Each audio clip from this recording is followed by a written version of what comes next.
Hello बच्चों, good morning. आज हम लोग फिर नए चैप्टर के साथ शुरू करने वाले हैं। याद है आपको पिछला चैप्टर हमने पढ़ाया था, गैस आपको डिस्कशन किया था। पहला चैप्टर जीवों में जनन है ना। आज हम लोग दूसरा चैप्टर को डिस्कशन करने वाले हैं, जिसमें बढ़िया बढ़िया से एमसीक्यू लाए हैं। लगभग 40 एमसीक्यू इसमें रहने वाले हैं। ठीक है, थोड़ा सा कम कर दिया गया है ताकि आपके सारे चैप्टर को हम ऑब्जेक्टिव करवा सके। ठीक है, आइए हम लोग चैप्टर शुरू करते बिना टाइम गवाए हुए। तो हम लोग का सीरीज चल रहा है ब्रह्मास्त्र गैस 226 है ना।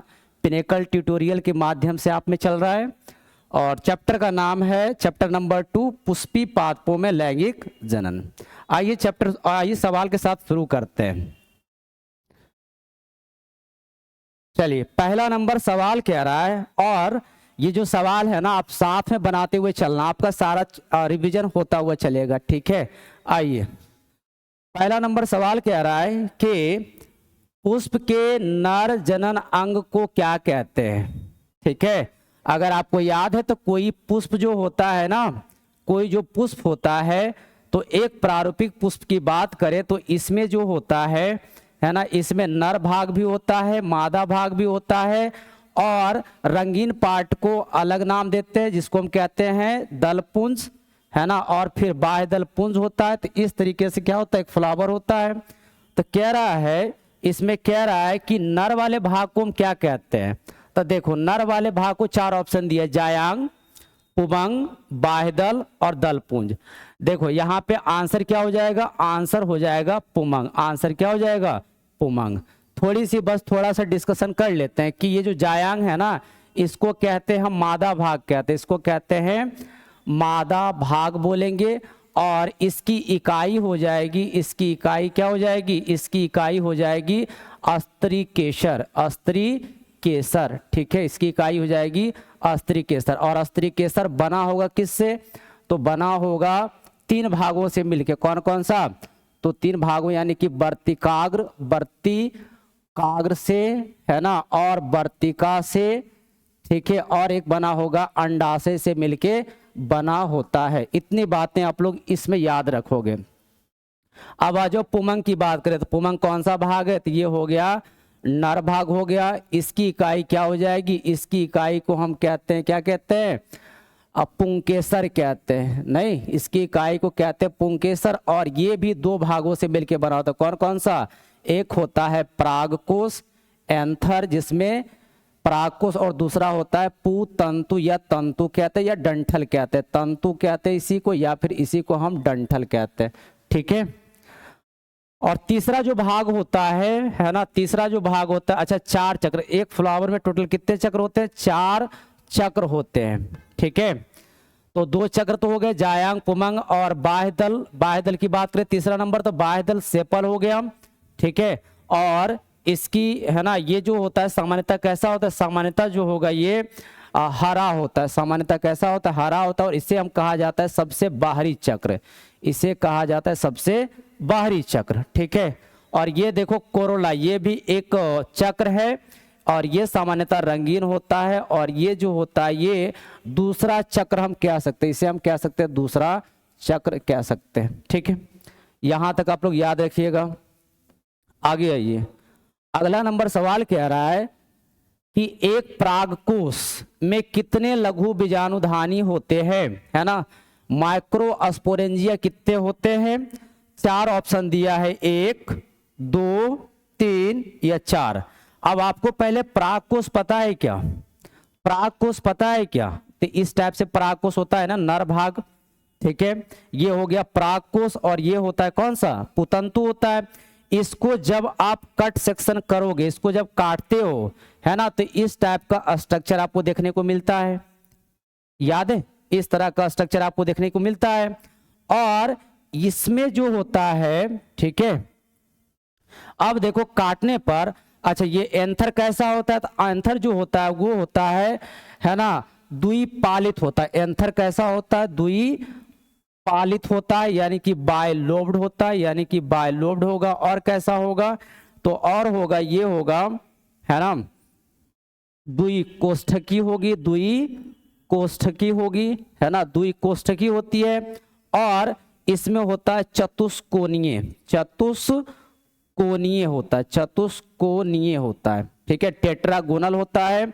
और ये चारों टेट्रागोनल, और इसका नाम हो जाता है, इसी को कहते हैं लघु बीजाणुधानी, इसी को कहते हैं लघु बीजाणुधानी कहते हैं। और कितना लघु बीजाणुधानी है, तो चारों कोना पर है ना, एक थिक्का देखो ये हो गया और एक थिक्का ये हो गया, तो एक थिक्का में 2 लघु बीजाणुधानी, टोटल लघु बीजाणुधानी कितने हो गए, तो 4 ना, 1 2 3 4, तो आंसर क्या हो जाएगा, आंसर हो जाएगा 4, ठीक है, आंसर हो गया 4। अच्छा, एक कोष्ठक में पूछा जाएगा कितना, तो 2 मारना, 2 कोष्ठक में 4, है ना। अगर पूरा सिर्फ लिखा है पराग कोश तो आंसर हो जाएगा 4, ठीक है, तो आंसर हो गया 4।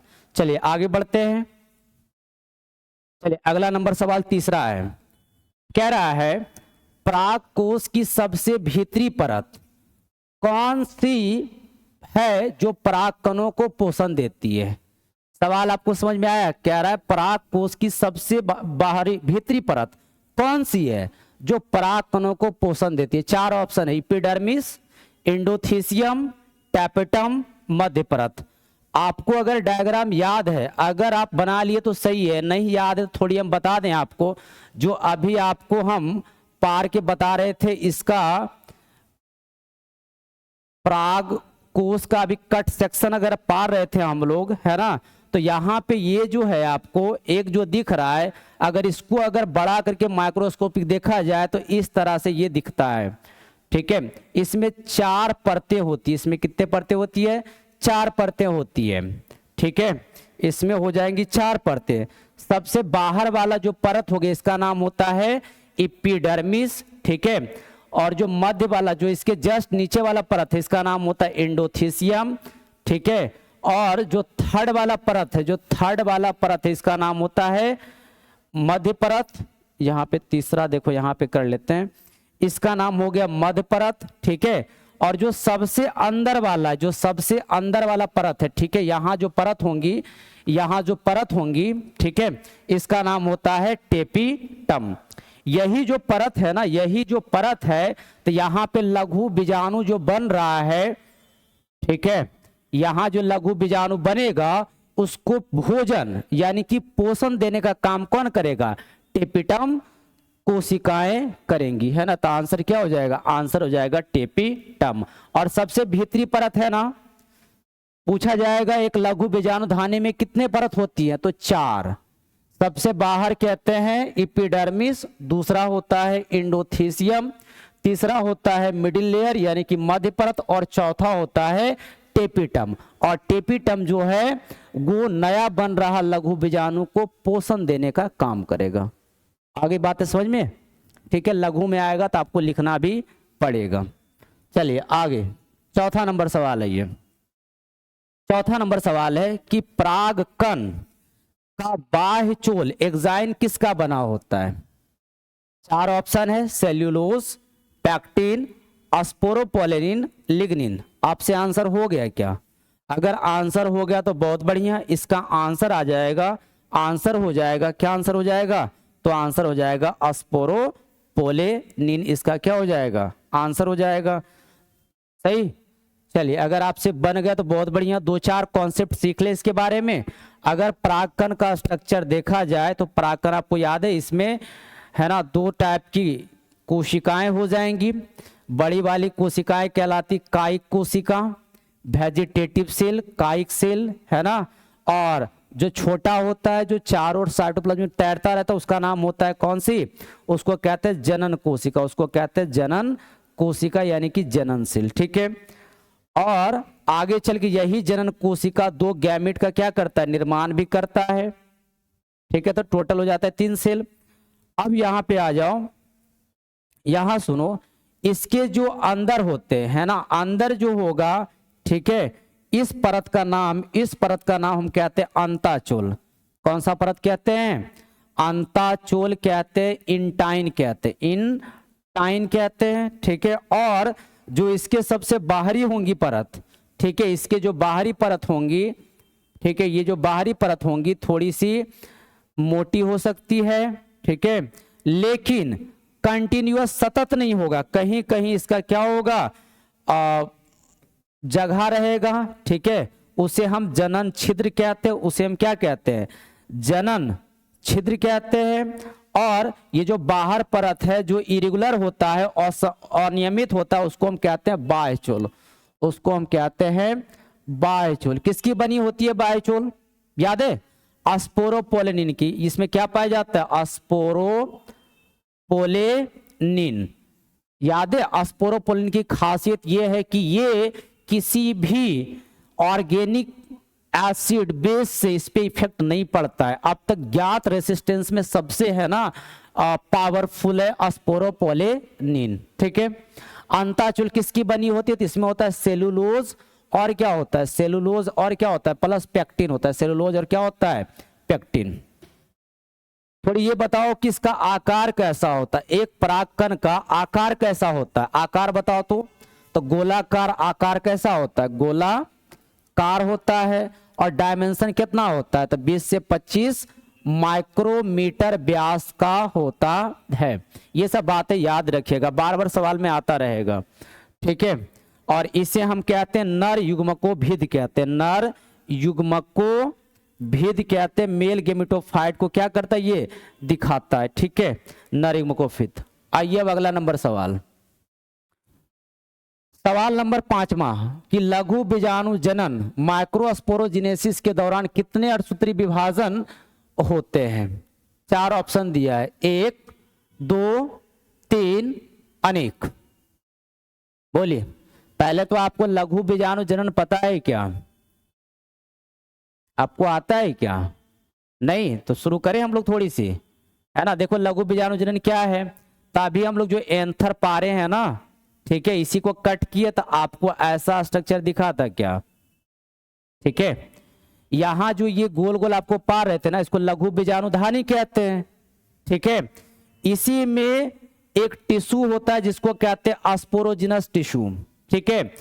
छोड़ो वो याद नहीं है तो इसको मान लो कि इसमें पाया जाता है एक सेल जिसका नाम हम कहेंगे MMC, megaspore sorry microspore mother cell, ठीक है, या हम इसे बोलेंगे पोलिन मदर सेल। ये होता है 2n, इसमें होता है अर्धसूत्री विभाजन, इसमें क्या होगा अर्धसूत्री विभाजन होता है जिससे 4 है ना, कितने 4 माइक्रोस्पोर का क्या होता है निर्माण होता है, 4 माइक्रोस्पोर का क्या होगा निर्माण होगा। इसी प्रोसेस को हम कहते हैं, इसी माइक्रोस्पोर का होगा निर्माण, इसी को या फिर हिंदी में कहते हैं लघु बीजाणु, लघु बीजाणु। चलो, एक पोलिन मदर सेल से 4 माइक्रोस्पोर बनने की क्रिया को ही हम क्या कहते हैं लघु बीजाणु जनन कहते हैं। अब बोलो अर्धसूत्री विभाजन कितने हुए थे, एक बार ही हुआ, तो आंसर क्या हो जाएगा, आंसर हो जाएगा 1, ठीक है। चलिए 6ठा नंबर आइए, कह रहा है परागकणों के अध्ययन को, ठीक है, परागकण का अध्ययन करना है भाई, परागकण काफी इंपॉर्टेंट है ना। ये मनुष्य के लिए लाभदायक भी है और हानिकारक भी है। इससे आपको पता है कि इससे बीमारियां कौन कौन सी होती है, खास करके गाजर घास के परागकण, गाजर घास के परागकण से होने वाली बीमारियां कौन सी है, तो हम कहते हैं श्वसन संबंधी रोग होती है, जैसे कि दम्मा हो सकता है, श्वसन संबंधी रोग हो सकता है जैसे कि दम्मा होता है, अस्थमा होता है, ब्रोंकाइटिस होता है, अस्थमा, ठीक है, ब्रोंकाइटिस हो सकता है, ठीक है। लेकिन कहीं कहीं यूजफुल भी है, क्या यूजफुल किसमें है, तो बहुत सारे धावक जो है इसको इस्तेमाल करते हैं अपनी शक्ति को बढ़ाने के लिए, है ना। और क्या करते हैं भाई, तो और करते हैं कि इसके बहुत सारे इसमें न्यूट्रिशन पाए जाते हैं, पोषण पाए जाते हैं, तो यहाँ से पोलेन को एक टैबलेट के रूप में इस्तेमाल भी किया जाता है। अब ये सब इतनी खासियत है जिसकी अध्ययन भी किया जाएगा, तो उस अध्ययन को हम लोग कहते हैं पैलिनोलॉजी कहते हैं, ठीक है, पैलिनोलॉजी कहते हैं। चलिए अगला अब सवाल नंबर आइए 7 नंबर सवाल कह रहा है कि आवर्त बीजी पौधों में नर युग्मक किसके विभाजन से बनता है, ठीक है। आपको क्वेश्चन समझ में आया क्या, आपका 2020 में पूछा हुआ सवाल है कि आवर्तबीजी पौधों में नर युग्मक किसके विभाजन से बनता है। 4 ऑप्शन दिया है, कायिक कोशिका, जनन कोशिका, लघु बीजाणु, टैपेटम। बोलिए आंसर क्या होगा, आंसर क्या होगा, आंसर क्या होगा, बोलिए आंसर क्या होगा। चलो नहीं आपको समझ में आई बात है। चलो ये यहाँ पे अभी हम पोलन का डायग्राम बनाए थे, याद है आपको। यहाँ पे आपको 2 कोशिका पा रहे थे। एक बड़ी वाली कोशिका का नाम क्या बोले थे, कायिक कोशिका। कौन सी कोशिका बोले थे, कायिक सेल बोले थे। और छोटी वाली को क्या बोले थे, हम बोले थे जनन कोशिका, वेजिटेटिव सेल यानी कि जनन सेल बोले थे। ठीक है, अब जो है जनरली कायिक कोशिका काम है पराग नली का निर्माण करने का, पराग नली का निर्माण करने का काम है। ठीक है, और जनन सेल का काम है नर युग्मक बनाने का। किसको बनाने का, नर युग्मक बनाने का। एक भी बनाता है ना, ये 2 बनाता है ना, कितने नर युग्मक बनते हैं, तो 2 नर युग्मक बनाने का काम करता है। ठीक है, तो आंसर बोलिए क्या हो जाएगा, बोलिए आंसर हो जाएगा जनन कोशिका। ठीक है, हो जाएंगी। चलो आगे आ जाओ, 8वां आ जाओ। 8वां आ जाओ कि बीजांड का वह स्थान, बीजांड का वह स्थान जहां बीजांड वृंत, ठीक है, जुड़ा होता है, क्या कहलाता है। बोलिए, 4 ऑप्शन दिया है, निभाग, नाभिका, माइक्रोफाइल या भ्रूणकोश। ये सब नाम आपको जाना पहचाना लग रहा है क्या। चलो अगर नहीं जाना पहचाना, थोड़ी डायग्राम बनाऊं। अगर आप कहीं पढ़े होंगे तो आपको याद होगा कि अगर एक प्लांट है, फीमेल है, ठीक है, तो फीमेल का ये डायग्राम हो गया। फीमेल का सिर्फ फ्लावर में फीमेल भाग को बना रहे हैं, जिसमें इसको कहते हैं वर्तिका, कहते हैं वर्तिकाग्र कहते हैं। ठीक है, फिर ये जो नली है इसको हम कहते हैं वर्तिका कहते हैं, अस्टाइल कहते हैं। और ये जो भाग है इसको कहते हैं अंडाशय कहते हैं। ठीक है, इसको कहते हैं अंडाशय। और इसी अंडाशय में प्लासेंटा होता है, और प्लासेंटा के थ्रू ही, ठीक है, बीजांड क्या रहता है, जुड़ा हुआ रहता है। अब इस प्लासेंटा और ये जो बीजांड है, ये प्लासेंटा है और जो ये बीजांड है, और जोड़ने वाला जो ये है इसका नाम होता है ना, ये जो यहाँ पे पार्ट है इसका नाम होता है बीजांड वृंत। क्या नाम होता है, बीजांड वृंत नाम होता है। ठीक, और ये जो जुड़ा किससे था, तो इसको हम बोलते थे प्लासेंटा अपरा। ठीक, और ये क्या हो गया, तो ये बोले बीजांड। ये क्या हो गया, तो बोले बीजांड हो गया। अब देखो, अगर बीजांड को रियल में स्ट्रक्चर पार के अगर बताओगे, ठीक है, तो बीजांड हमारे बुक में एनाट्रोपस का दिया है, तो एनाट्रोपस का बनाते हैं। ठीक है, अब देखो ये तो हो गया बीजांड न्यूसेलस, और इसमें होता है 2 टाइप की इंट्यूगमेंट, एक अंदर वाला और एक बाहर वाला। ठीक है, एक अंदर हो गया और एक हो गया बाहर। ठीक है, अब इसको बाहर वाले को इस तरह से हम दिखा दिए। ठीक है, अब देखो ये रियल वाली स्ट्रक्चर जो है ये है। ठीक है, अब देखो सारे यहां पे अब लिख देते हैं। अब ये देखो ये हो गया बीजांड वृंत, ये हो गया बीजांड वृंत हो गया। समझ में आई, ये जो बीजांड वृंत पा रहे हैं ना यहाँ पे हो गया। और ये जो पोर्शन है जहां से इससे जुड़ा रहता है, ये जो इतना पोर्शन हो गया ना, इसको हम कह दिए बीजांड, इसको हम कह दिए बीजांड कह दिए। अब जोड़ने वाला जो यहाँ पोर्शन होता है इसका नाम कहते हैं, हम कहेंगे आंसर हो जाएगा हाइलम हो जाएगा। आंसर हो जाएगा हाइलम, यानी कि ये हो जाएगा नाभिक। ये क्या हो जाएगा, नाभिक हो जाएगा। ठीक है, और देखो इसमें 2 सिरे होते हैं, इसमें 2 सिरे होते हैं। ये जो जिधर दरवाजा है, ठीक है, इसको हम कहते हैं माइक्रोपाइल, इसको हम कहते हैं माइक्रोपाइल कहते हैं। अभी थोड़ा सा बता रहे थे ताकि आगे जो क्वेश्चन आएंगे ना उसमें इसका यूज करेंगे हम, इसलिए आपसे इसमें टाइम ले रहे हैं हम। और इधर जो इंड होता है इसको हम कहते हैं चैलाजा, इसको हम कहते हैं चैलाजा कहते हैं। ठीक है, तो 2 सिरा हो गए, एक निभाग सिरा और एक हो गया माइक्रोपाइल सिरा। और बीच में यही जो न्यूसेलस है, इसमें आगे चल के भ्रूण कोश का क्या होगा, निर्माण होगा। तो आंसर आपका हो जाएगा नाभिका। चलिए आगे चलते, अब आगे बोलिए। एक सामान्य परिपक्व भ्रूण कोश, आ गया ना भ्रूण कोश, एम्ब्रियो सैक में कितनी कोशिकाएं और केंद्रक होते हैं? शायद ये आपका है ना PYQ, इंपोर्टेंट PYQ है। एक सामान्य परिपक्व भ्रूणकोश एम्ब्रियो सैक में कितनी कोशिकाएं और केंद्रक होती है? ठीक है, अभी फिर से वापस अगर आया जाए, ठीक है, आपसे बन जाएगा क्या? 4 ऑप्शन है, 7 कोशिकीय, 8 केंद्रिकीय, 8 कोशिकीय, 7 केंद्रिकीय, 8 कोशिकीय, 8 केंद्रिकीय, 7 कोशिकीय, 7 केंद्रिकीय। बोलिए आंसर क्या हो जाएगा? तो आपको तो आंसर पता होना चाहिए कि सर 7 कोशिकीय और 8 केंद्रिकीय इसका आंसर होता है। नहीं, 7 सेल्ड 8 न्यूक्लिएट, सही ना? चलो थोड़ी हम डिस्कशन कर लें आपको कौन कौन सी होती है, क्योंकि आपसे सवाल बार बार आएगा, इससे थोड़ी सी आगे आ सकता है सवाल। तो अगर अभी आपको हम पार के बताए थे, ठीक है, इस तरह से डायग्राम आपको पा रहे थे, ठीक है, इसमें आपको बोले थे कि बीजांड का अगर डायग्राम पारना है तो ये तो हो गया न्यूसेलस, ठीक है, ये हो गया बीजांड का, ये क्या हो गया? ये हो गया बीजांड काय हो गया, ये हो गया बीजांड काय हो गया भाई, न्यूसेलस हो गया, न्यूसेलस हो गया, ठीक है। इसी के अंदर भ्रूण कोश का क्या होता है? निर्माण होता है। इसी के अंदर जो होगा, थोड़ी डायग्राम में थोड़ी सही कर लूं, चलिए, ये लाइन जो हो गया वो हो गया बीजांड काय का, ठीक है, और ये जो निर्माण हुआ इसको हम बोलेंगे भ्रूण कोश बोलेंगे, इसको बोलेंगे भ्रूण कोश, ठीक है। अब देखो भ्रूण कोश जो हुआ, ठीक है, इसमें देखो 7 कोशिकीय और 8 केंद्रिकीय कहाँ है, ठीक है, तो वो थोड़ा हम पार लेते हैं। तो देखो यहाँ पे जो होगा, मान लेते हैं कि इधर जो इंड है वो है चैलाजा, इधर जो इंड क्या है?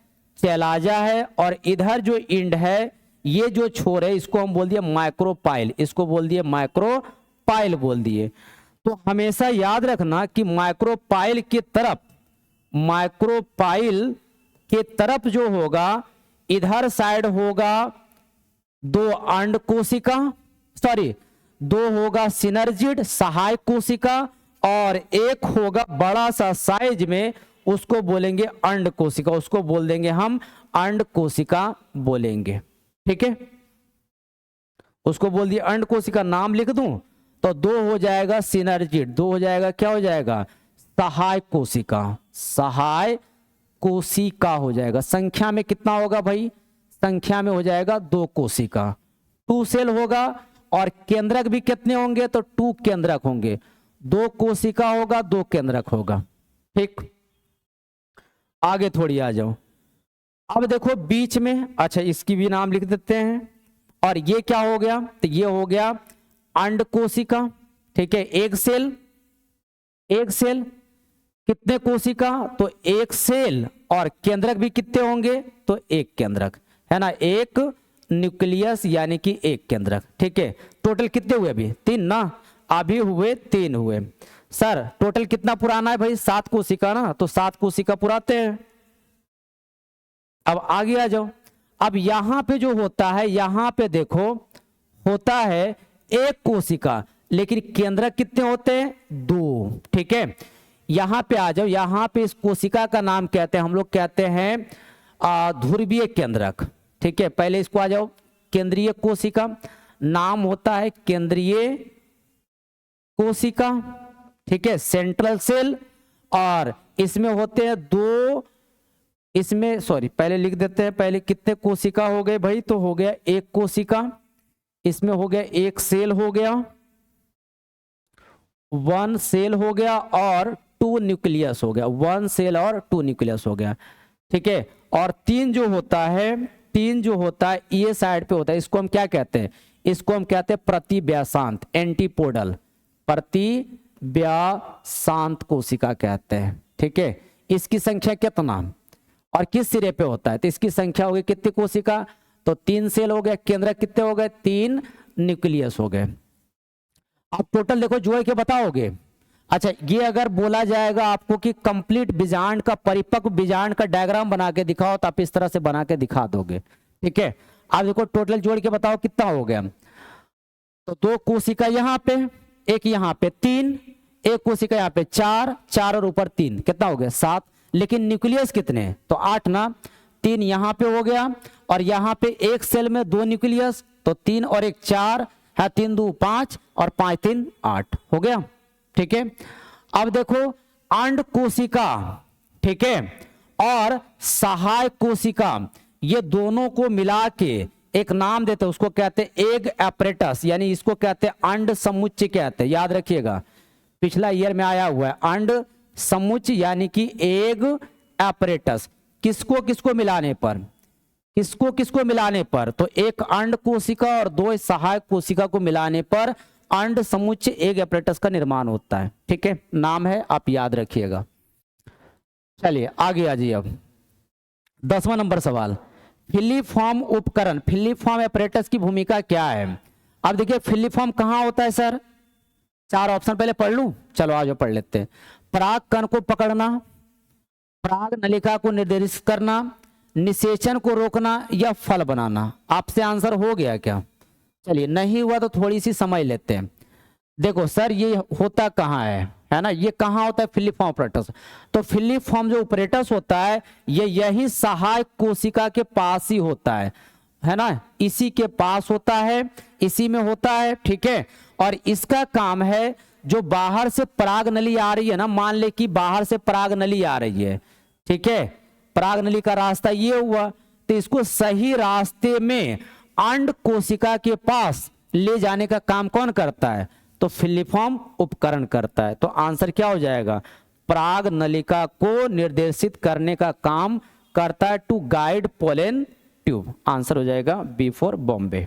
ठीक है, आगे चले, 10 तक सवाल हो गया। आइए आगे सवाल है ये, चलिए 11 नंबर सवाल है ये, एनाट्रोपस बीजांड होता है। एनाट्रोपस बीजांड कैसा होता है?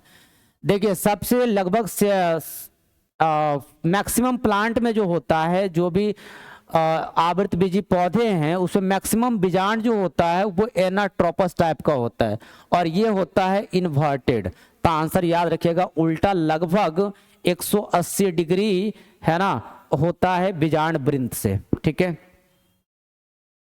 12 नंबर सवाल है ये, स्वपरागन यानी कि ऑटोगैमी या इसी को कहते हैं सेल्फ पॉलिनेशन, सेल्फ पॉलिनेशन के लिए आवश्यक है, बनाइए सवाल, पुष्प का द्विलिंगी होना, पुष्प का एकलिंगी होना, विभिन्न पादप होना या कीटों की उपस्थिति होना।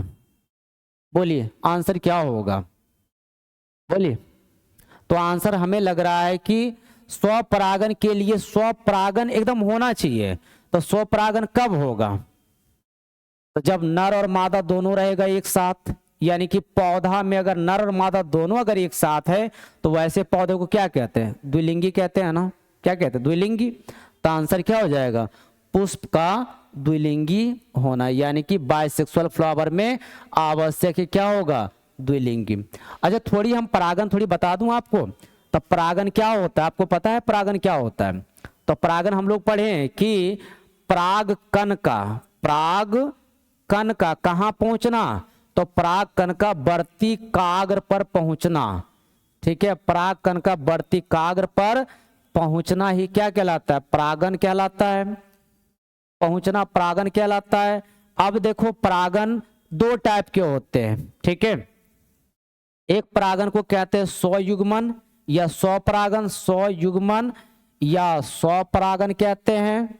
ठीक है, और दूसरा जो होता है उसे हम कहते हैं पर परागन, उसे हम कहते हैं पर परागन कहते हैं। ठीक है, या फिर इसको कहते हैं पर निषेचन, या फिर इसको कहते हैं पर निषेचन। ठीक है, तीसरा जो है इसी का एक्सटेंशन मान सकते हो या तीसरा मान ही लो, तीसरा हम कहते हैं सजाती पुष्पी परागन, सजाती पुष्पी परागन कहते हैं। थोड़ा सा बस आपको बता देते हैं। ठीक है, स्वपरागन में क्या होगा, एक ही फूल, ठीक है, एक ही फूल में परागन का उसी फूल के बढ़ती काग पर पहुंचना क्या कहलाता है, स्वपरागन। ठीक है, एक ही फूल में सब कुछ होना चाहिए। पर परागन में क्या होगा, दूसरे उसी पादप के लेकिन दूसरे फूल पे, है ना, दूसरे फूल पे या अलग अलग पौधों के लेकिन जातियां एक होनी चाहिए, उस पे अगर हो रहा है किसी का परागन दूसरे फूल के वर्तिकार पे जा रहा है, उसे हम कहते हैं पर परागन या पॉलिनेशन या क्रॉस पॉलिनेशन। और सजातीय पुष्पीय परागन थोड़ी सी याद रखना कि पौधा तो एक होगा, पौधा क्या होगा, पौधा एक होगा, लेकिन पुष्प क्या होगा, अलग अलग, पुष्प क्या होगा, अलग अलग। ठीक है, देखो अब पुष्प जैसे ही अलग अलग हुआ तो एक तरीके से ये क्या हो जाएगा, एक तरीके से ये हो जाएगा परनिषेचन। ठीक है, लेकिन आनुवांशिक रूप से ये क्या होगा, स्वपरागन होगा, स्वनिषेचन होगा या स्वयुग्मन होगा, ये बातें याद रखिएगा। चलिए 12 हो गया, अब आगे बढ़ते हैं। नंबर है ये 13 नंबर सवाल कह रहा है क्लिस्टोगैमस, एक मिनट,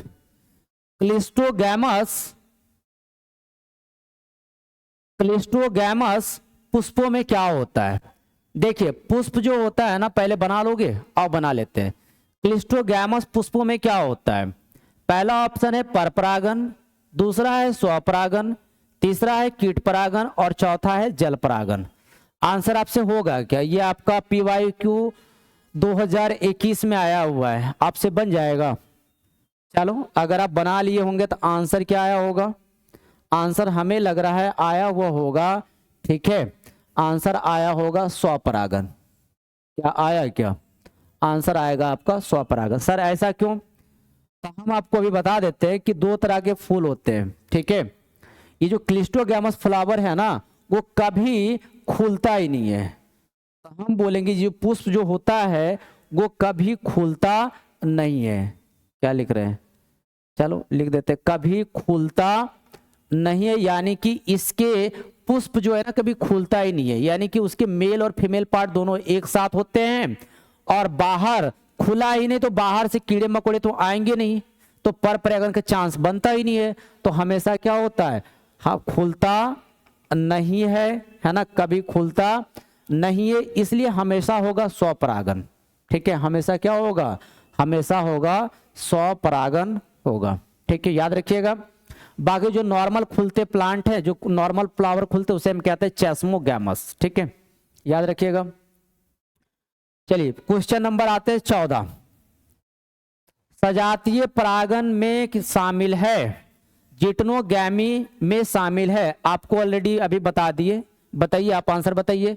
सजातीय परागन बताइए, 4 ऑप्शन है, एक ही फूल के बीच, क्या एक ही फूल के बीच, विद इन सेम फ्लावर, सही है गलत, गलत ना, एक ही पौधे, देखो एक ही पौधे के 2 फूलों के बीच, है ना, एक पौधा होगा लेकिन फूल क्या होगा, अलग अलग होगा, है ना, तो आंसर हमें लग रहा है कि आंसर हो जाएगा B4 बॉम्बे।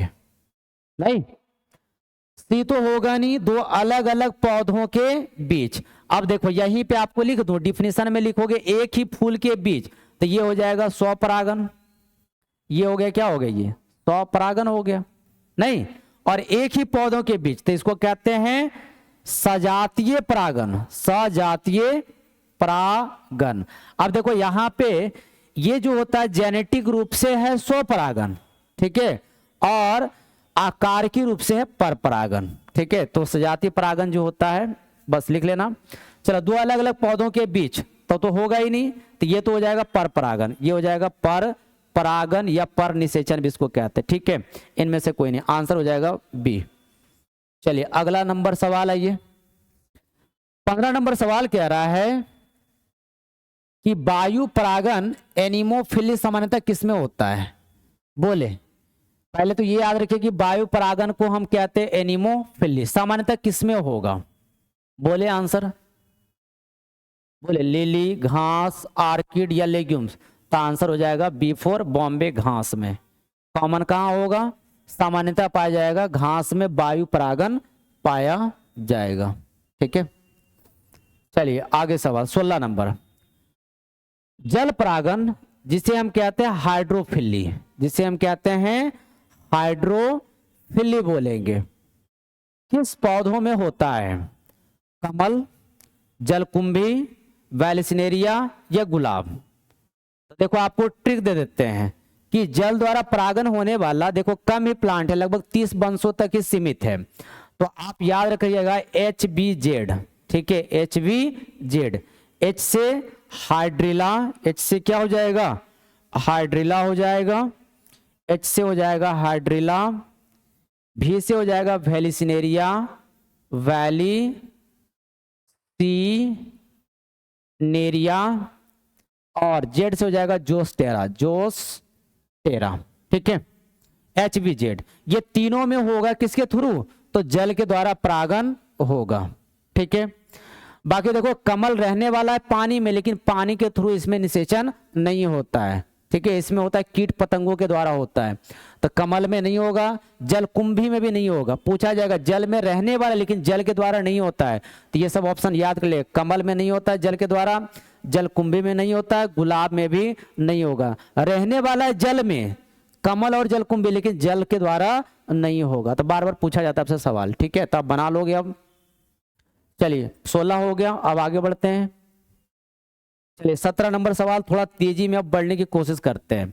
चलो, पुष्पों को चमकीला रंग और मकरंद किसके लिए अनुकूलन है, बोलिए।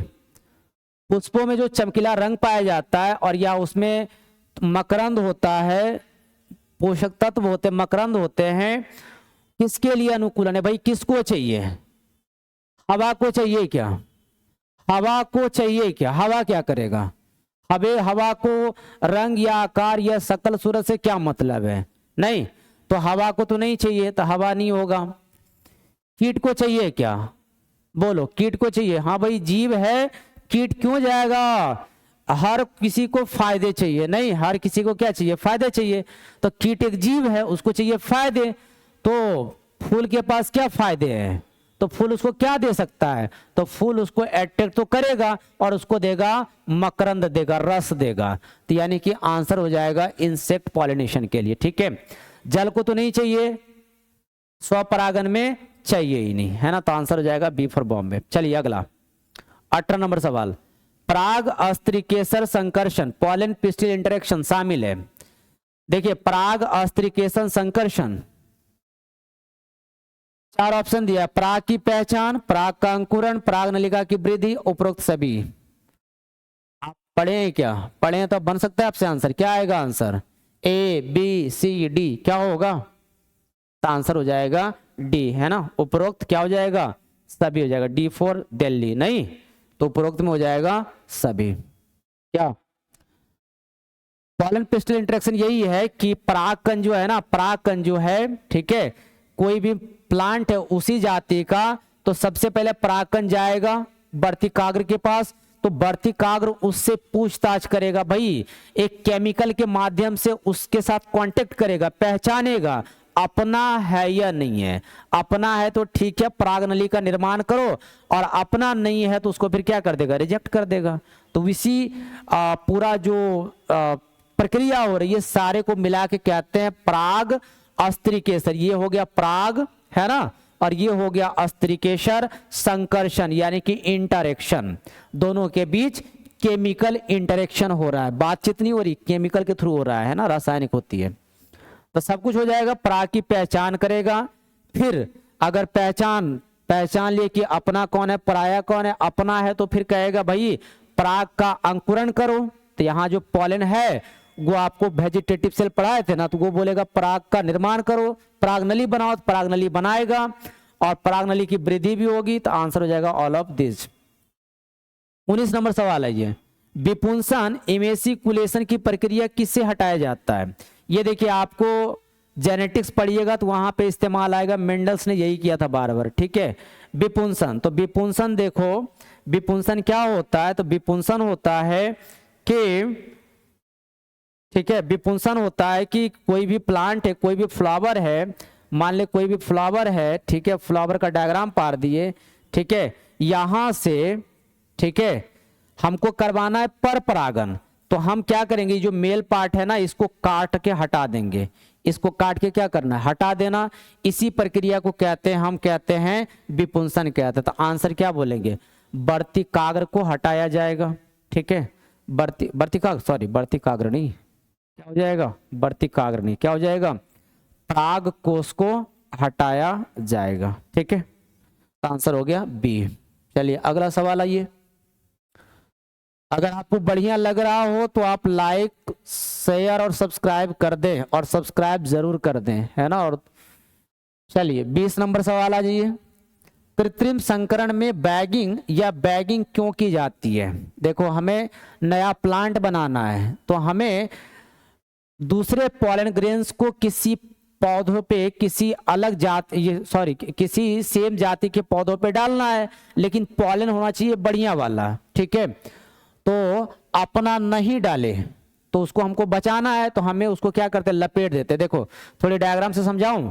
डायग्राम से ये हो गया कि अभी जो पा रहे हैं ना, ये मान लीजिए फीमेल पार्ट हो गया, तो यहाँ पे हो गया मेल पार्ट। हमें नहीं चाहिए कि इसका पॉलन इस पे पड़े।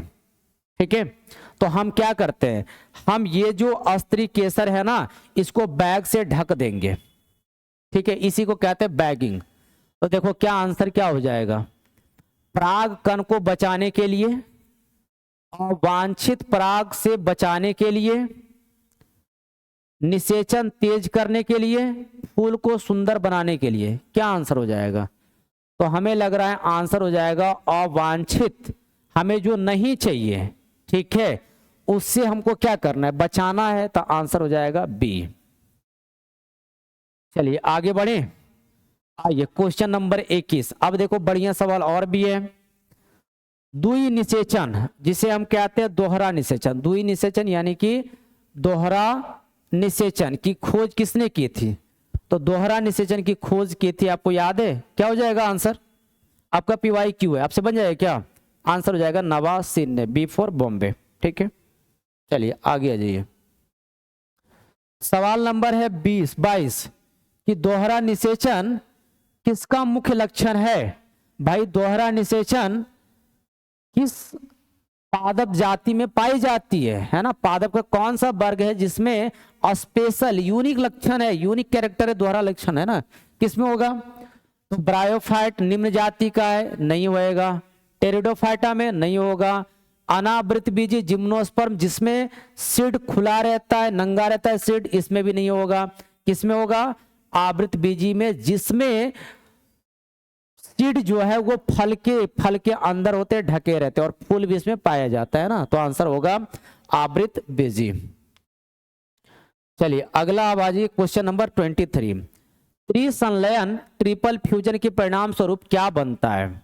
पहले ट्रिपल फ्यूजन आपको समझा दूं, पहले ये थोड़ा समझ लो। पहले ऑप्शन पढ़ लें। युग्मनज, युग्मज, युग्मनज होना चाहिए। ठीक है, भ्रूण, प्राथमिक भ्रूण पोष केंद्रक और बीजचोल। चलो आओ थोड़ी सी पहले देख लो, आंसर बता दूं। आंसर क्या बन जाएगा?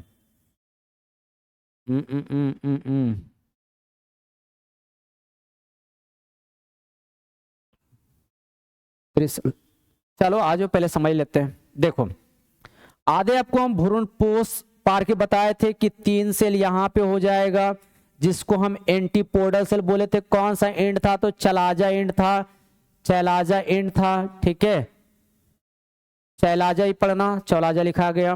ठीक है, और एक कोशिका यहाँ था, लेकिन 2 केंद्रक था, जिसे हम बोले थे केंद्रीय कोशिका। ठीक है, और 2 कोशिका यहाँ पे थी, और एक बड़ा सा कोशिका था जिसको हम बोले थे अंड कोशिका, याद है? और ये हो गया सहायक कोशिका, और इसमें था फिलिफॉर्म एपरेटस था, याद है? इसको हम कहते हैं भ्रूण पोष कहते हैं। और इधर साइड कौन सा एंड था? माइक्रोपाइलर एंड था, माइक्रोपाइल एंड था। ठीक है, अब देखो क्या होगा। अब क्या होगा कि जो हम लोग पढ़े हैं ना, कौन सा परागकण पढ़े हैं, तो परागकण में आपको बताए हैं कि एक होता है बड़ी सी कौन सी कोशिका, कायिक कोशिका, और एक होती है जनन कोशिका। तो जनन कोशिका क्या हो जाएंगी? ये जो है 2 नर युग्मक का निर्माण करेगा। ये कितने नर युग्मक निर्माण करेगा? 2 नर युग्मक। तो ये एक नर युग्मक हो गया, ठीक है, और ये हो गया दूसरा नर युग्मक, ये भी हो गया दूसरा नर युग्मक, ये दूसरा नर युग्मक हो गया। ठीक है, अब सुनो थोड़ी सी बात यहाँ पे, थोड़ा गौर से देखना। ये नर युग्मक जो है, ठीक है, पहले इसकी बात कर ले। ये नर युग्मक जो है ये अंड कोशिका के साथ क्या करेगा? जुड़ जाएगा। देखो ये भी n, ठीक है, और ये भी n। देखो अब पहला बार निषेचन जो होगा जिसको हम बोलेंगे सत्य निषेचन यानी कि ट्रू निषेचन, जिसको बोलेंगे वास्तविक निषेचन, है ना, सत्य निषेचन, सत्य निषेचन। इसमें क्या होगा, इसमें जो होगा वो एक नर युग्मक प्लस क्या होगा, अंड कोशिका प्लस अंड कोशिका दोनों मिलकर क्या बनाएगा, ये बनाएगा युग्मज का निर्माण करेगा, युग्मनज का क्या करेगा, निर्माण करेगा, और आगे चल के ये क्या बनाएगा, भ्रूण का निर्माण करेगा, ठीक है, इम्ब्रियो का निर्माण करेगा। ये भी n है ना, दोनों मिलने के बाद क्या हो गया 2n। तो इसको कहते हैं हम सत्य निषेचन, सही वाला निषेचन। एक और निषेचन होता है, इसलिए इसका नाम है दोहरा निषेचन। एक निषेचन और होता है जिसको हम कहते हैं त्रिसंलयन भी कहते हैं। इसमें क्या होगा, तो एक नर युग्मक था ना, जो बच गया था नर युग्मक, तो वो रहेगा n प्लस हो जाएगा, ये देखो सेंट्रल कोशिका यानी कि ध्रुवीय केंद्रक भी इसको कहते हैं। कितने होते हैं, तो 2 होते हैं, इसे हम सेंट्रल कोशिका तो 1 है ना, ध्रुवीय केंद्रक कितना हो गया n या 2n, तो 2n ना, ये हो गया 2n, ये होता है 2n क्योंकि न्यूक्लियस है 2n, ये होता है n होता है, ये भी n, ये 2n, ये भी 2n, ठीक है, सॉरी ये n और n, ये भी n, ये भी n, ये भी n, ठीक है।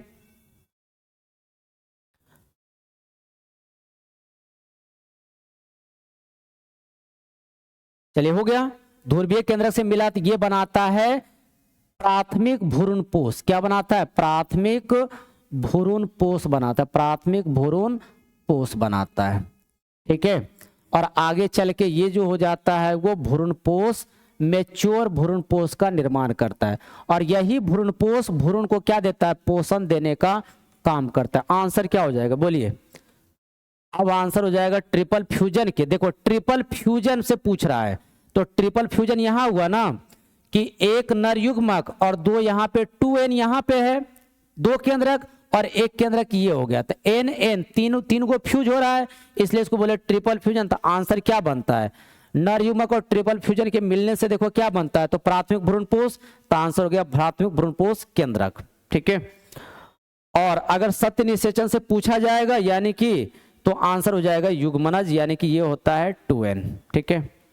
चलिए थोड़ा इसमें ज्यादा टाइम लगा। 24 नंबर सवाल है ये कि नारियल का पानी कोकोनट वाटर क्या है, नारियल का पानी कोकोनट वाटर क्या है, याद करिएगा मुक्त केंद्रीय भ्रूणपोष है, फ्री न्यूक्लियर एंडोस्पर्म है। इसको इसलिए कहते हैं क्योंकि कोशिका विभाजन के बाद क्या नहीं बनता है, कोशिका विभाजन के बाद कोशिका भित्ति का निर्माण नहीं होता है, कोशिका भित्ति का निर्माण नहीं होता, कोशिका भित्ति का निर्माण नहीं होता है, ठीक है, नहीं होता है, इसलिए इसमें हो जाता है मुक्त केंद्रीय भ्रूणपोष। और अगर पूछा जाए कि नारियल का सफेद भाग, नारियल का सफेद भाग क्या है, तो वो जो होगा वो हो जाएगा कोशिकीय भ्रूणपोष, ठीक है। चलो 25 नंबर सवाल आते हैं, कह रहा है भ्रूणपोष की गुणसूत्र संख्या होती है। अभी हम लोग लिखे है ना, भ्रूणपोष की गुणसूत्र की संख्या, बोलो आंसर क्या हो जाएगा, n 2n 3n 4n, यानी कि अगुणित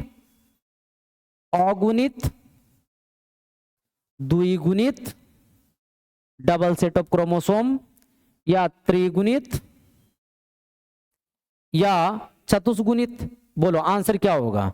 तो आप तो रट्टा मार लिए होगे ना, आंसर क्या हो जाएगा, त्रिगुणित हो जाएगा यानी कि 3n, ठीक है। तो समझ भी लेते थोड़ी सी, आपको याद भी रहेगा। क्यों भाई, क्योंकि एक नर युग्मक था, ठीक है, नर युग्मक क्या था, n था, और ये किसके साथ मैच कर रहा था, किसके साथ मिल रहा था, तो हम मिला रहे थे इसको किसके साथ, तो ध्रुवीय केंद्रक के साथ, ध्रुवीय केंद्रक के साथ, और ध्रुवीय केंद्रक कितने थे, तो 2n थे, है ना, 2 केंद्रक था, तो दोनों आपस में क्या कर रहा था, मिल रहा था। इसको बोले हम n+n बोल दे, इसको हम 2n भी या फिर बोल सकते हैं हम n+n बोल सकते हैं। अब देखो n यहाँ पे हो गया और 2n यहाँ पे, तो कितने मिल रहे हैं, n 3 ना, 3 केंद्रक मिल रहे हैं। तो इसी को हम बोल दिए त्रिसंलयन, और निर्माण क्या बनता है, प्राथमिक भ्रूणपोष बनता है। प्राथमिक भ्रूणपोष बनता है, ठीक है। तो हो जाएगा प्राथमिक भ्रूणपोष। चलिए अगला नंबर सवाल है कि युग्मनज जायगोट विकसित होकर क्या बनाता है। तो अभी पिछला सवाल हम लोग किए थे कि जायगोट विकसित होकर क्या बनाएगा, तो जायगोट विकसित होकर क्या बनाता है, तो भ्रूण ना, तो आंसर हो जाएगा भ्रूण का निर्माण, ठीक है, भ्रूण का निर्माण करेगा। चलो अब आगे आ जाए 27। परिभ्रूणपोष पेरिस्पर्म किसका बचा हुआ भाग है। देखो परिभ्रूणपोष किसका बचा हुआ भाग है, एक नाम याद रखिएगा, पेरिस्पर्म। तो ये जो हम लोग पढ़ते हैं ना कि प्लांट में निषेचन होने के बाद भी जो बीजांड का है ना वो बचा रह जाता है, इसी को हम कहते हैं पेरिस्पर्म कहते हैं। और देखने को हमें कहाँ कहाँ मिलता है, तो याद रखिएगा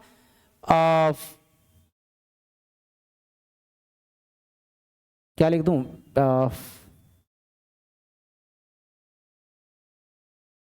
चलो आंसर क्या हो जाएगा, आंसर हो जाएगा बीजांड काय हो जाएगा, ठीक है, आंसर हो जाएगा बीजांड काय। हाँ याद रखिएगा काली मिर्च में, काली मिर्च में आप याद रखोगे, काली मिर्च में, ब्लैक पिपर है ना, ब्लैक पिपर। और एक याद रखोगे बीट रूट में, एक याद रखोगे बीट रूट में आप लोग याद रखोगे, ठीक है। चलिए आगे चलते हैं, सवाल नंबर हो जाएगा 28। सवाल नंबर 28 बनाइए। बीज का निर्माण किससे होता है, बीज का निर्माण किससे होता है। थोड़ी 4 ऑप्शन दिए, अंडाशय, बीजांड, परागकोश, दल। बोलिए।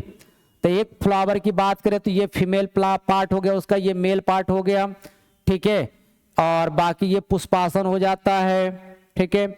यहाँ पे इसका हो गया रंगीन पार्ट जिसको हम कहते हैं दलपुंज, और ये हो गया हरा पार्ट जिसको हम कहते हैं बाह्यदलपुंज। अब क्या होगा, निषेचन के बाद जो होता है, निषेचन के बाद जो होता है, यहाँ तो बीजांड था ना, यहाँ क्या था बीजांड, ये जो बीजांड है वो बदल जाता है किस में, बीज में। बीजांड बदलता है बीज में, याद रखिएगा बीजांड बदलेगा बीज में, और ये जो पूरा अंडाशय है ना, ये जो पूरा अंडाशय है, और ये बदल जाता है फल में, ये बदल जाता है फल में, ठीक है। और ये जो बाकी जो आपको दिख रहा है ये सब मुरझा के क्या होता है, गिर जाता है। तो बोलिए बीज का निर्माण किससे होगा, तो बीज का निर्माण हमें लग रहा है किससे हो जाएगा, बीजांड से ना, तो बीजांड से। बोला जाएगा फल का निर्माण किससे, तो अंडाशय आंसर मारते हैं, ठीक है। 29 नंबर सवाल है ये। द्विबीजपत्री भ्रूण में 2 बीजपत्रों के बीच अक्ष को क्या कहते हैं। अगर द्विबीजपत्री है, ठीक है, तो यहां जो एक्सिस है, यहां जो आपको एक्सिस दिख रहा है, इस एक्सिस का नाम क्या होता है, इस एक्सिस का नाम क्या होता है, तो याद रखिएगा उसको कहते हैं भ्रूणीय अक्ष कहते हैं, एम्ब्रियोनल एक्सिस कहते हैं, ठीक है, एम्ब्रियोनल एक्सिस कहते हैं। और इसमें नीचे वाले जो छोर होते हैं इसको हम क्या देंगे, रेडिकल, इसको क्या देंगे रेडिकल, यानी कि मूलांकुर क्या देंगे। और ऊपर वाला जो होता है पोर्शन, उसमें स्पेस, उसको कहते हैं प्लूम्यूल, कहते हैं उसको कहते हैं प्लूम्यूल, या कहते हैं प्रांकुर, उसे हम कहते हैं प्रांकुर कहते हैं, ठीक है, याद रखिएगा। यही प्रांकुर आगे चल के तना और पत्ती बनाने का काम करेगा, और ये मूलांकुर आगे चल के जड़ बनाने का काम करेगा, ठीक है। चलिए आगे आ जाइए, सवाल नंबर 30 आइए। सवाल नंबर 30 कह रहा है घास परिवार में बीजपत्र कॉटिलेडन को क्या नाम देते हैं। देखो एक बीजपत्री अगर होगा तो उसमें जो कॉटिलेडन होगा, ठीक है, उस कॉटिलेडन का एक स्पेशल नाम देते हैं, उसको हम कहते हैं अस्कीटुलम। उसके कॉटिलेडन का नाम क्या होता है, अस्कीटुलम होता है, ठीक है। और ये जो कॉलिटाइल होता है ना, ये कवरिंग यानी कि आवरण होता है ना, आवरण रहता है। किसका आवरण होता है भाई, तो ये होता है प्लूम्यूल का आवरण होता है। किसका आवरण होता है, आवरण होता है प्लूम्यूल का आवरण। तो लिख दूं प्लूम्यूल का आवरण। प्लूम्यूल नहीं लिखूं, प्रांकुर लिख दूं। ये किसका आवरण होता है? तो भाई प्रांकुर का आवरण होता है, ठीक है। और ये जो होता है वो मूलांकुर का आवरण होता है, मूलांकुर का क्या होता है? आवरण होता है, याद रखिएगा। 21 नंबर ये सवाल। फल का निर्माण किससे होता है? अभी बताया ना, पिछला सवाल बताया ना कि फल का निर्माण किससे होगा, बोलिए। हम लोग पढ़े थे कि बीज का निर्माण बीजांड से, और फल का निर्माण किससे? अंडाशय से। तो फल का निर्माण हो जाएगा अंडाशय से, ठीक है। फल का निर्माण अंडाशय से। 32 नंबर सवाल है ये, 32 नंबर सवाल है कि निम्नलिखित में कौन सा एक आभासी फल है जिसको हम कहते हैं झूठा फल, जिसको हम कहते हैं झूठा फल, जिसको हम कहते हैं झूठा फल। बोलिए आंसर क्या होगा? तो आंसर आपका जो हो जाएगा, आंसर हो जाएगा, आंसर हो जाएगा आपका क्या? आम, है ना? सॉरी, आम नहीं, आम नहीं, क्या होगा? सेब हो जाएगा। क्या हो जाएगा? सेब हो जाएगा, ठीक है। देखो इसमें क्या होता है, जनरली क्या होता है, तो फिर से वही डायग्राम कि ये जो अंडाशय है ये तो बीजांड से बीज बनता है और अंडाशय से फल बनता है। लेकिन सेब में क्या होता है, तो सेब में जो ये यहाँ पे जो थैलेमस होता है ना, पुष्पासन, ये भी कन्वर्ट हो जाता है सेब में, ठीक है। ये भी चल जाता है फल में, ये भी चल जाता है फल में। इसलिए आपसे पूछा जाएगा कि सेब में खाने वाला भाग कौन सा होता है? खाए जाने वाले भाग कौन से होते हैं? खाए जाने वाले भाग, बोलो जाने वाले भाग क्या होते हैं? भाग कौन सा होता है? तो आंसर मारना पुष्पासन। आंसर क्या मारोगे? पुष्पासन मारोगे। लीची में पूछेगा तो, लीची में पूछा तो आप मारोगे एरिल। क्या मारोगे? आंसर एरिल मारोगे, लीची में एरिल मारोगे, ठीक है। 2-3 एग्जाम्पल और होते झूठे फल के, तो वो भी लिख दूं। सेब तो हो ही गया, एक होता है स्ट्रॉबेरी, स्ट्रॉबेरी है ना, और दूसरा हो गया अखरोट, और तीसरा कौन सा हो गया? अखरोट। तो ये तीनों आप याद रखिएगा, ठीक है। चलो 33 नंबर सवाल आते हैं कि बिना निषेचन, अब देखो यहां से ये बार बार लघु पूछा जाएगा, बिना निषेचन के फल, बिना निषेचन के फल, ठीक है, बनने की प्रक्रिया को क्या कहते हैं? बिना निषेचन से फल बन रहा है, ठीक है, बिना निषेचन से फल बन रहा है, तो उसे हम कहते हैं, 4 ऑप्शन है। अनिषेक फलन, तो देखो यहाँ फलन है, यहाँ जनन है, दोनों नाम देखो एक ही जैसा है, बस फलन है तो फलन में आंसर मारेंगे, ठीक है। तो अनिषेक फलन आंसर हो जाएगा। आगे जी 34, अनिषेक, अनिषेक फल पार्थेनोकार्पिक फ्रूट का उदाहरण है। बोले आंसर क्या हो जाएगा? पार्थेनोकार्पिक, जो ये विधि है ना बिना निषेचन के फल बनने की प्रक्रिया, कौन कौन से फल में ऐसा होता है? तो आंसर हम लोग मार देंगे, आंसर क्या हो जाएगा? आंसर हो जाएगा केला, क्योंकि ऐसे फल में ना सीड नहीं होंगे, सीड नहीं होगा, ठीक है, सीड नहीं होगा, तो आंसर हो गया केला, ठीक है। आगे आ जाओ, क्वेश्चन नंबर 35 क्या रहा है? 35 नंबर क्वेश्चन कह रहा है कि बिना निषेचन बीज है, उस वक्त क्या था सर? तो उस वक्त फल था।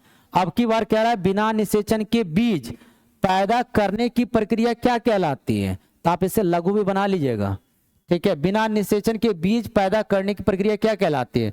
तो उसे हम कहते हैं, उसे हम कहते हैं एपोमिक्सिस कहते हैं, असंग जनन कहते हैं, उसे हम क्या कहते हैं?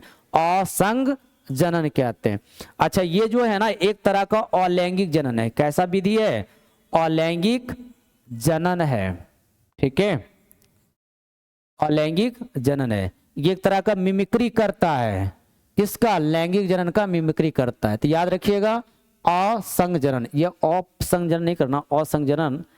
कहीं कहीं असंग जनन भी लिखा हुआ रहेगा तो देख लेना थोड़ा सा, असंग जनन रहेगा या अपसंग जनन रहेगा, ठीक है। आगे 36, एक से अधिक, ठीक है, 36 नंबर सवाल कह रहा है कि एक से अधिक भ्रूणों की उपस्थिति को क्या कहते हैं? अगर कोई पौधा है, ठीक है, उसमें एक से ज्यादा भ्रूण है, एम्ब्रियो बन गया है, तो उस कंडीशन को क्या बोलेंगे? तो उसे हम बोलेंगे, भाई हिंदी में टर्म होता है बहु मतलब ढेर सारा, नहीं, या पॉली का मतलब होता है ढेर सारा। तो देखो पॉली मतलब क्या हो जाएगा? तो आंसर हो जाएगा बहु भ्रूणता हो जाएगा, पॉली एम्ब्रियोनी हो जाएगा। एग्जाम्पल इसके याद रखना, संतरा, नींबू, ठीक है, ये सब एग्जाम्पल है ना, फेमस, याद रखिएगा। चलिए आगे आ जाओ। 37, संतरा और नींबू किस प्रकार की भ्रूणता पाई जाती है? देखो एग्जाम्पल तो लिख दिए अभी, क्या यहां लिख दिए, तो आंसर क्या हो जाएगा, बहुभ्रूणता पॉलीएम्ब्रियोनी और एडवेंटिटियस एम्ब्रियोनी। इसमें आंसर हो जाएगा दोनों, बी और सी, बी और सी, ठीक है। चलिए अगला सवाल है, तीन और बचा है जो कि आपका लास्ट होगा इस चैप्टर का, ठीक। आइए 38, बीज की प्रसुप्ति डोरमेंसी के लिए कौन सा हार्मोन उत्तरदायी है? सर डोरमेंसी क्या होता है? तो डोरमेंसी होता है कि कोई बीज जो है, ठीक है, कोई बीज बनने के बाद, कोई बीज जो है ना बनने के बाद, कोई बीज बनने के बाद कितने दिनों तक बिना अंकुरित रह सकता है, ठीक है, बिना अंकुरित क्या कर सकता है, रह सकता है, तो उसी को हम डोरमेंसी कह देंगे। ये डोरमेंसी देखो किसी किसी सीड में ज्यादा भी रह सकता है, कुछ हार्मोन इसके लिए जिम्मेदार होता है। तो हार्मोन जो जिम्मेदार है वो हार्मोन होता है, कौन सा हार्मोन, तो हार्मोन जो होता है वो कहते हैं एब्सिसिक एसिड, ठीक है। तो सर डोरमेंसी को कौन तोड़ेगा, तो डोरमेंसी को तोड़ेगा फिर जिब्रेलिक एसिड तोड़ता है। आइए 39 नंबर सवाल है ये, सबसे पुराने जीवित बीज लुपिनस आर्किटिक्स की उम्र कितनी थी? ये देखो माना गया ऐसा बीज जो लगभग 10,000 बरस बाद भी अंकुरित हो सका था, यही अभी रिकॉर्ड है इसका, है ना। तो पूछा जाएगा कौन सा सबसे पुराना जीवित बीज है, साइंटिफिक नेम याद रखिएगा, लुपिनस आर्किटिकस की उम्र कितनी थी, तो आंसर हो जाएगा 10,000 बरस तक, ठीक है। एक और याद रखिएगा खजूर का, एक और याद रखिएगा खजूर का, डेट पाम का, ठीक है, इसका जो है 2000 बरस, है ना, इसका जो है 2000 बरस, ठीक है। ये कहाँ खुदाई के वक्त मिला था, एक्सकवेशन के वक्त। तो हम कहते हैं कि मृत सागर के पास किंग हेराल्ड, है ना, किंग हेराल्ड के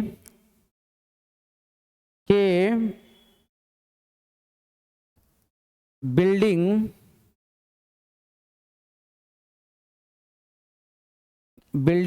के खुदाई के वक्त,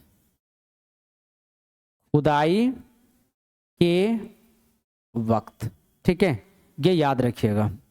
चलो 40 नंबर सवाल है, 40 नंबर सवाल है कि बीजांड के प्रवेश द्वार को क्या कहा जाता है? देखो बीजांड का प्रवेश द्वार अभी पढ़ा है ना आपको, कि इस तरह से उस पर दो इंटीग्मेंट होता है, अंताचुल अंता अध्यावरण और बाह्य अध्यावरण, और इधर साइड को हम कहते हैं चैलाजा एंड, और इधर वाले को कहते हैं माइक्रोपाइल एंड। तो यही हो गया, कौन सा हो गया, माइक्रोपाइल एंड हो गया, माइक्रोपाइल क्या हो गया, एंड हो गया, यानी कि बीजांड द्वार हो गया। तो इसको हम कहते हैं बीजांड द्वार कहते हैं, क्योंकि इधर से ही परागकण का उसके अंदर पहुंचेगा। ये आपका रहा चैप्टर 2 नंबर का ऑब्जेक्टिव पूरा हो गया।